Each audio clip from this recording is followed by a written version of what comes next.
ask me to marry him? No, I wasn't really asking. nor was I. Love doesn't always end well, Beastie. Trust me. Let us prove you wrong. You have done an admirable job going against your own nature to raise this child. But now, she will finally get the love of a real mother. You must have been glad to see that Aurora has an active part in this sequel and it's not only just Sleeping Beauty. Yes.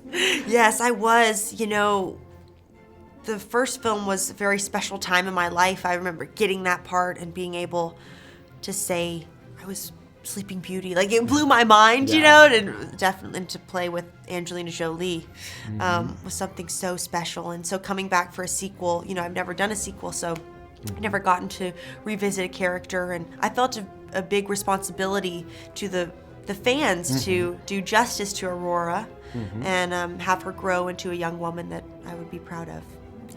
A lot of people say that princesses and princess stories don't really belong to this time, but movies like Maleficent try to show that they can be updated. So, what do you think a princess needs to be relevant in a movie for 2019? Wow, I mean, I think that that's a very big question. You know, I think that people like to put, you know, these stereotypes, especially on women.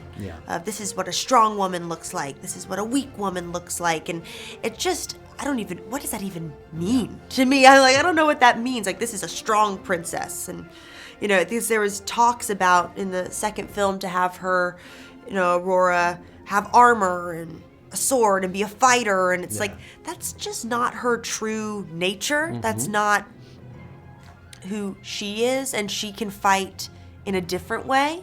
And I wanted to show that she is true to herself and she has this strength in her softness and vulnerability and strength and femininity, which is, I think, a really beautiful thing. You know, there's nothing wrong with her wanting to be a mother and be married and have kids. And, you know, that's her dream. And that was my mom's dream as well. So I think there's a real beauty in that. And we get to explore many different types of women. You know, these three ladies are there. We all use our power in a different way. So it's beautiful with this movie that we get to show that and the complexities of it all, you know. Well, in this movie we get the chance to see three great actresses working together.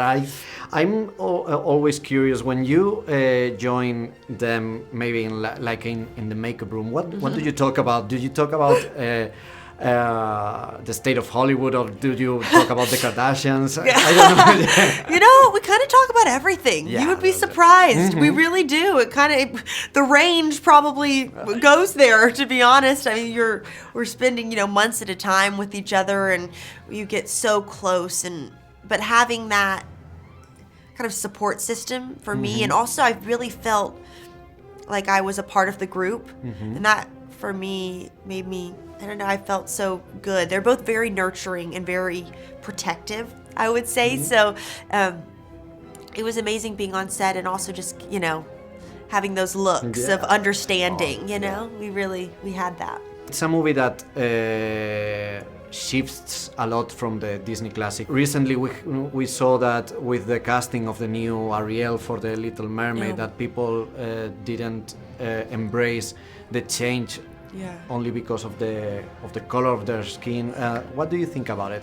Do you think people should relax a little bit with changes? Yes, well, I think that's what our movie is about. I think our film is about, you know, people not accepting people for their differences. And it's so sad that in the world, you know, the word different is a negative word. And if we just spun that and different could be a positive, everything would be so much better.